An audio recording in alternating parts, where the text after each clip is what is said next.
Welcome guys. तो आज जो है वो हम एक्सरसाइज 10A का क्वेश्चन नंबर 5 जो है वो करेंगे। अब इस क्वेश्चन में बोला है क्या गया है कि दी रेडियस ऑफ, अच्छा मैंने जो डायग्राम बनाई है ना और जो मैंने लिखा है उन सबको छोड़ दो और मेरे साथ अभी क्वेश्चन पढ़ो, ठीक है। क्वेश्चन पढ़ो मेरे साथ। क्वेश्चन बोल क्या रहा है? क्वेश्चन बोल रहा है दी रेडियस ऑफ, अच्छा क्या है, दी रेडियस क्या है, radius of a circular pond is 12 meter. Grass grows around the pond 2 meters away from its edge. कितने metre? 2 meters away from its way.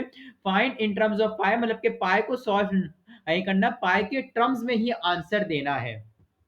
This circumference of this circles, circumference का मतलब क्या होता है कि हमें पैरामीटर निकालना है forming the outer as of the grass, the area of the land, the area of the land between the pond and the outer as.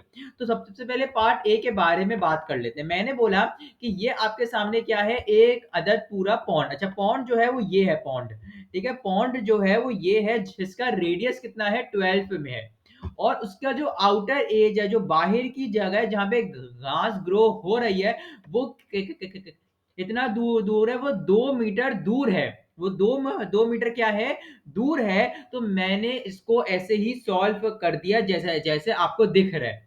अब मुझे बताइए 12 भी आपके पास रेडियस है, 2 भी रेडियस है। सरकमफेरेंस के दो फार्मूले हैं, एक है 2 पाई आर और एक है पाई डी। अब जब मुझे यहाँ पे रेडियस दिया हुआ है तो मैं रेडियस वाला ही फार्मूला यूज करूंगा, जो कि है 2 पाई का आर वाला फार्मूला यूज कर लूंगा।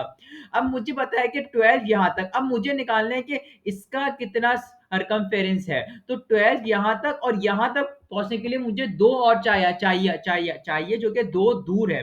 तो मैंने 12 प्लस 2 14 कर दिया, मतलब मेरा जो रेडियस है वो 14 सेंटीमीटर है। अब जब मैं ये 2 पाई आर वाला फार्मूला मैंने यूज किया, 2 की जगह 2 लिखा, पाई की जगह पाई लिखा और आर की जगह 14 लिख दिया और फिर इसको मल्टीप्लाई किया तो 28 का पाई मेरे पास आंसर आ गया। पाई के टर्म्स में आंसर देना है तो पाई को सॉल्व नहीं करूंगा। इसके बाद बोल रहा है area of the land between the pond and the outer as of the grass, मतलब कि जो इसके बीच वाला हिस्सा, ये जो भी मैं मार्क कर रहा हूं ना, बल्कि एक काम करता हूं, रुको। ये जो मल्टी कलर से मार्क हुआ है ना, इसका एरिया निकालना है। इसका एरिया में कैसे कैसे निकालूंगा, मैं इसका एरिया इससे निकालूंगा कि मैं इस बड़े वाले का सबसे पहले एरिया जो है वो निकाल लूंगा और फिर इस छोटे वाले एरिया में से माइनस कर दूंगा, तो मेरे पास ये बीच का आ जाएगा। अब मुझे पता है ये जो बड़े वाले का रेडियस कितना है, 14 है। एक तो 12 ये वाला और दो ये वाला, तो 12 प्लस 2 14 है। तो मैंने पाई आर का स्क्वायर किया जो कि आर कितना है, 14 है। और छोटे वाले का रेडियस कितना है, 12 है। तो 12 पाई आर का स्क्वायर कर दिया। पाई को सॉल्व नहीं करेगा, 14 का स्क्वायर आएगा 196 और 12 का स्क्वायर आएगा 144। अब आप इन दोनों को माइनस करोगे तो 52 जो है वो आपके पास आंसर आ जाएगा। और ऐसे जो है वो आपका क्वेश्चन नंबर 5 जो है वो यहाँ पे कंप्लीट हो जाता है। अब मिलते हैं नेक्स्ट वीडियो में।